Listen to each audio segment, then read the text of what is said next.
After David Buss's talk this morning on what makes men attractive, I couldn't resist putting on this little film. Here, it seems to me, lies the best answer to those narrow-minded people who are always carping on about the use of science. The founder of these Christmas lectures, Michael Faraday, was once asked by the then Prime Minister, Sir Robert Peel, what was the use of science? Sir Faraday replied, what is the use of a baby?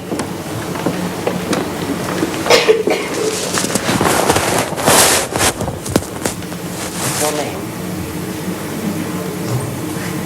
She says her name's Hannah.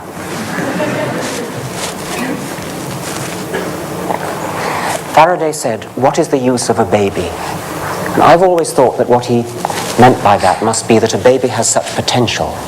It may not be able to do very much now, but it will be able to do a lot. But it's also possible that what Faraday meant was that there's no point in bringing a baby into the world if all that it's going to do is work to go on living and work to go on living again. If that's all the point of life, then what are we here for? There's got to be more to it than that. Thank you very much.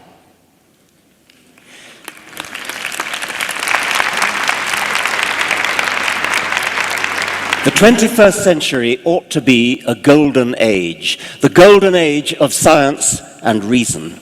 Thanks to science, we know the age of the universe, between 13 and 14 billion years. We understand why we exist. We understand how the laws of physics, without ever once being violated, working through the astonishing process discovered by Charles Darwin, gives rise, given enough time, to the complexity of life, the diversity, the elegant beauty of life, the overpoweringly compelling illusion of design. Given enough time is important, and thanks to science, we do know the age of the Earth and solar system, about 4.5 billion years. We understand the laws that govern the movement of large objects, from galaxies to sand grains. You appreciate that even a sand grain is a large object, obeying the laws of large objects, as opposed to the quantum mechanical laws of small objects. We may not fully understand the laws governing small objects, but we know a lot about what those laws are, and experimental scientists have verified them to an accuracy so great that it's equivalent to measuring the width of North America within one hair's breadth. Multinational enterprise has built gigantic research instruments such as the Large Hadron Collider. At this point, I'm reminded that in my latest book, The Greatest Show on Earth, there was a rather nice misprint. I was waxing, I hope, poetic about the Large Hadron Collider, and unfortunately it came out as the Large Hard-On Collider. Unfortunately, the publisher's proofreader spotted it and removed the misprint. I begged her to leave it in, but she insisted that it was more than her job was worth. We put together great communal enterprises to launch spacecraft to put men on the moon, explore the outer solar system. We've launched telescopes into space to probe the farthest reaches of the universe and look back in time to witness what was going on soon after the origin of everything. In the field of medical science, we've conquered polio, smallpox, the diseases of childhood. We have skilled surgeons operating with anesthetics, where our forefathers would saw off a leg with nothing more sedative than brandy. And it's probably true to say that many of us in this room would not be here but for modern antibiotics, vaccines, and surgery. We've deciphered the machine code of life and have read the genetic book of humanity and dozens of other species of animals and plants. Yes, this ought to be a golden age, an age to put all previous centuries in the shade. And yet, in many countries, including the United States, politicians cannot be elected unless they pretend obeisance to primitive superstitions that haven't changed since the Dark Ages. Huge areas of the world are in thrall to a dark desert religion, which teaches that every word of its holy book is literally true, even when it collides with scientific evidence. Devotees of that same religion are intoxicated with their childhood indoctrination so much that they're prepared to turn themselves into human bombs for its sake. Our newspapers are filled with astrological predictions for whose validity not a shred of evidence exists, not a scrap of theory supports. Our pharmacies are filled with homeopathic and other quack remedies, which again lack either evidence or theoretical underpinning. Our laws are riddled with outdated values that have no basis in anything but medieval superstition. Our children in many countries are taught manifest rubbish, and our science teachers are intimidated and prevented from teaching the central and fundamental basis of their subject. Things may be better in Mexico, but in the United States, polls show that more than 40% of the American people think the world is only 6,000 years old. I just mentioned the width of North America in connection with quantum theory's predictions. If you believe the world is only 6,000 years old, given that the true age is 4.5, 4.6 billion, it's equivalent to believing that the width of North America is around 8 meters. Yet these are not bad people. These are people who believe they're righteous. They believe they're doing what their God wants them to do. They believe they're going to paradise because of what they do. As the physicist Steven Weinberg said, with or without religion, you would have good people doing good things and evil people doing evil things. But for good people to do evil things, that takes religion. Douglas Adams, one of my favorite authors, shortly before his death, made a wonderful impromptu speech in Cambridge, and it was recorded, and I'm going to read a little bit of it here.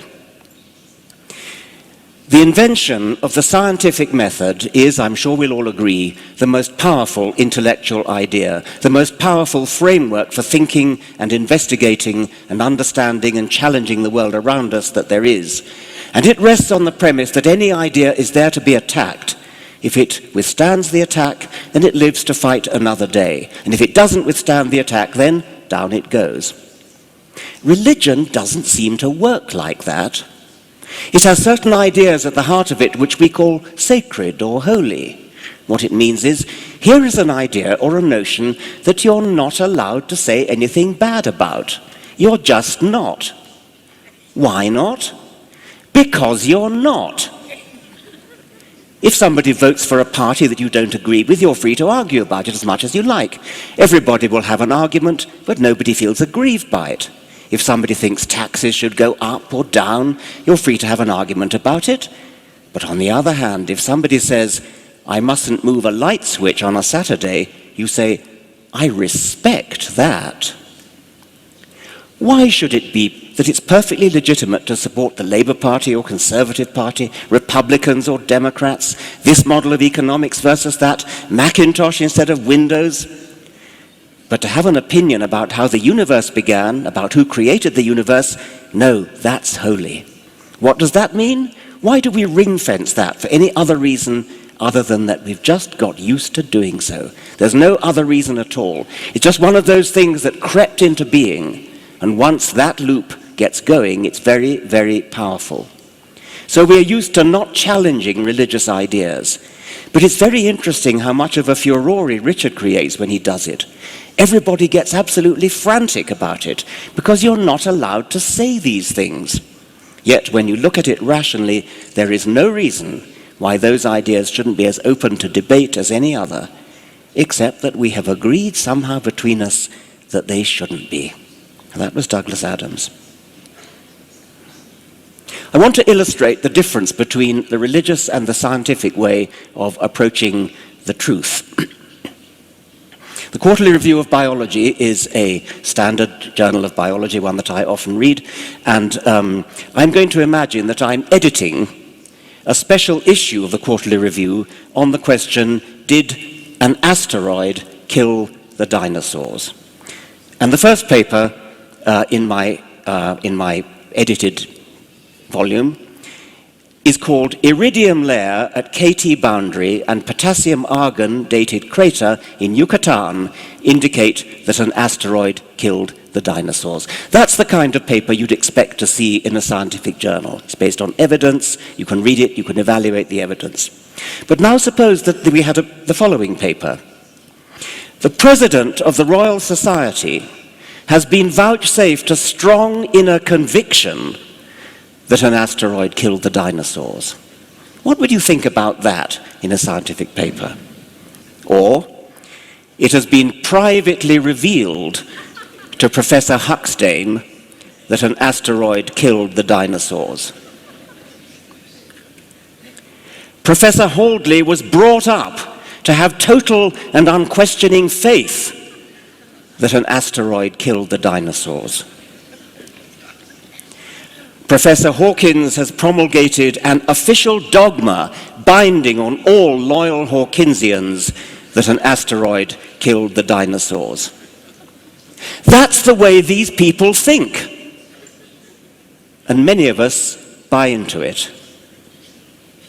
You've probably seen maps of the world that show where various languages are spoken or where various religions predominate. And I've turned that into a statement, a couple of statements.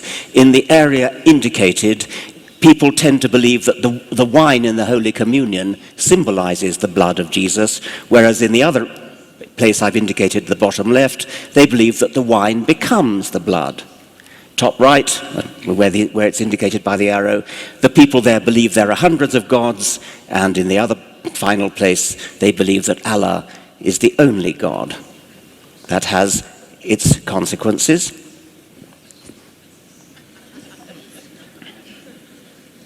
Suppose science worked like that. Suppose you could color in a map of the world according to where people believe different theories about what killed the dinosaurs.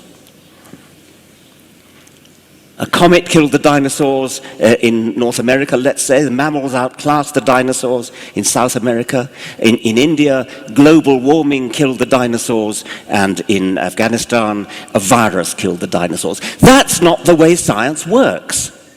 And if it did, we would laugh at it. And yet we're all perfectly prepared to accept the idea that in particular parts of the world, the majority of the population believe something different, something incompatible with what is believed in other parts of the world. Salman Rushdie has had a large part of his life ruined by a fatwa from that disagreeable old man at the top right. Suppose science worked like that.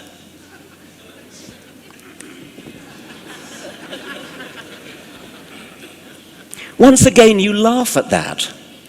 And yet, given that it's religion, following that statement by Douglas Adams that I read out, we kind of all accept that it's sort of reasonable, it's sort of right that religion should behave like that. Why are we enthralled to this preposterous subversion of the human mind? How do we know what's true? I've written down 5 answers to that question, and only the last one has any respectability whatever. There's tradition. That's a lousy reason for believing anything. Authority, that is too. Revelation, that's worse. And faith, that may be the worst of all. The only good reason for believing anything is evidence.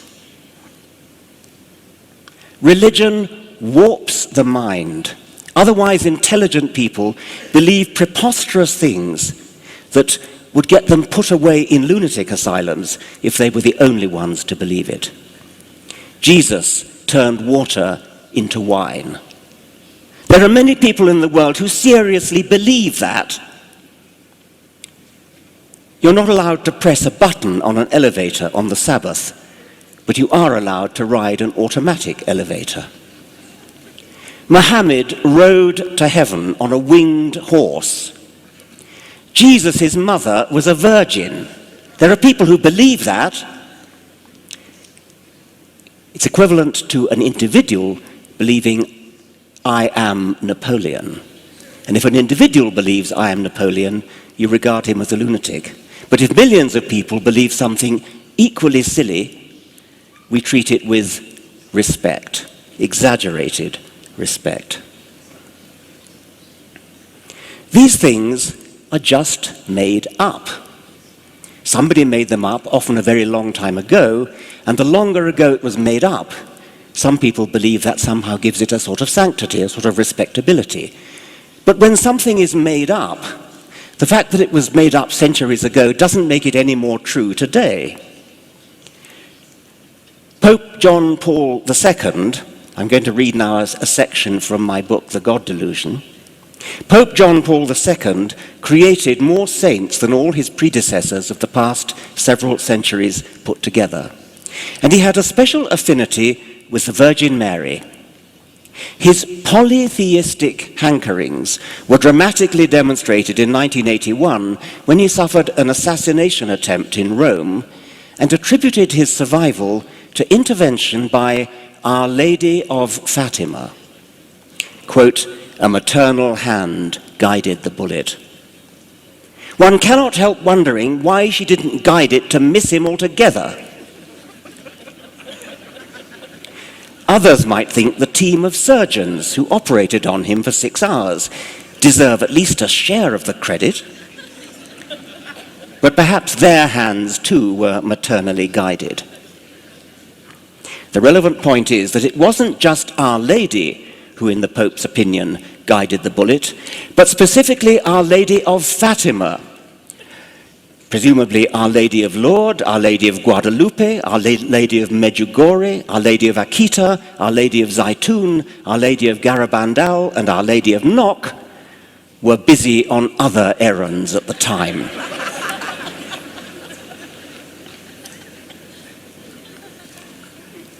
Now, people often say, well, you may not believe in God at an intellectual level, but surely don't we need God in order to be good? How would we know what's right and what's wrong without God?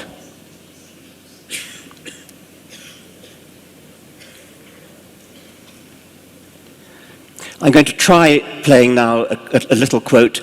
Do we get our morals from the Bible? And there's a nice little episode from The West Wing, that rather magnificent American political drama, which I hope will answer the question. I hope the sound comes through all right. I like how you call homosexuality an abomination. I don't say homosexuality is an abomination, Mr. President. The Bible does. Yes, it does. Leviticus 18:22. chapter and verse. I wanted to ask you a couple of questions while I had you here. I'm interested in selling my youngest daughter into slavery, as sanctioned in Exodus 21:7. She's a Georgetown sophomore, speaks fluent Italian, always cleared the table when it was her turn. What would a good price for her be? While thinking about that, can I ask another? My chief of staff, Leo McGarry, insists on working on the Sabbath. Exodus 35:2 clearly says he should be put to death. Am I morally obligated to kill him myself, or is it okay to call the police? Here's one that's really important, because we've got a lot of sports fans in this town. Touching the skin of a dead pig makes one unclean, Leviticus 11:7. If they promise to wear gloves, can the Washington Redskins still play football? Can Notre Dame? Can West Point? Does the whole town really have to be together to stone my brother John for planting different crops side by side? Can I burn my mother in a small family gathering for wearing garments made from 2 different threads? Think about those questions, would you? We do not, as a matter of fact,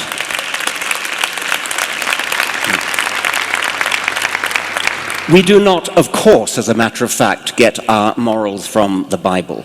We get them from wherever we get them from in the 20th century, which has nothing to do with religion. And other people at this conference have talked about that. I've got very little time, so I won't do that.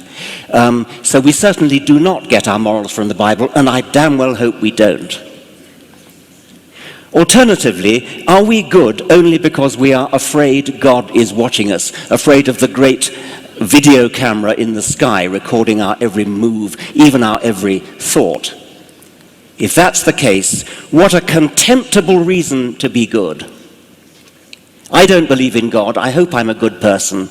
And I'm not a good person because I'm afraid of being found out by some celestial spy. I hope I'm good for a better reason than that, and I hope you are too. The threat of hell is a great psychological crime, especially against children. Children who are brought up to believe that if they're bad, they will roast forever in an eternal torment. What could be a worse form of mental child abuse than that? I put up a quote there from Thomas Aquinas, which you may find charming. That the saints may enjoy their beatitude and the grace of God more abundantly, they are permitted to see the punishment of the damned in hell.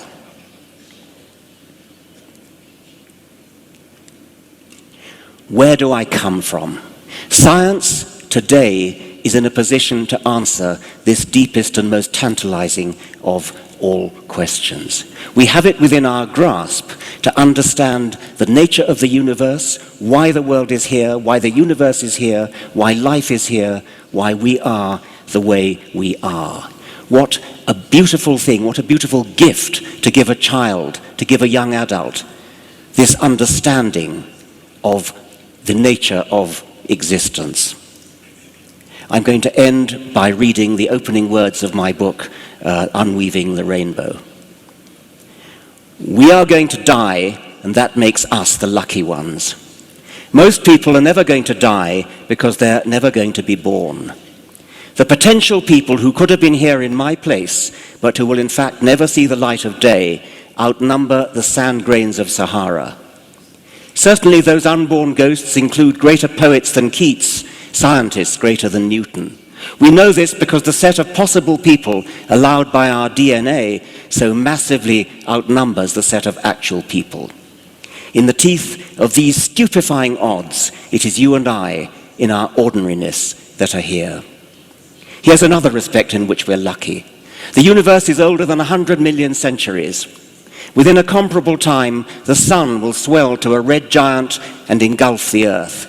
Every century of hundreds of millions has been in its time, or will be when its time comes, the present century. The present moves from the past to the future like a tiny spotlight inching its way along a gigantic ruler of time. Everything behind the spotlight is in darkness, the darkness of the dead past. Everything ahead of the spotlight is in the darkness of the unknown future. The odds of your centuries being the one in the spotlight are the same as the odds that a penny tossed down at random will land on a particular ant crawling somewhere along the road from New York to San Francisco. I am lucky to be alive, and so are you. Privileged, and not just privileged to enjoy our planet. More, we are granted the opportunity to understand why our eyes are open and why they see what they do in the short time before they close forever. Thank you very much.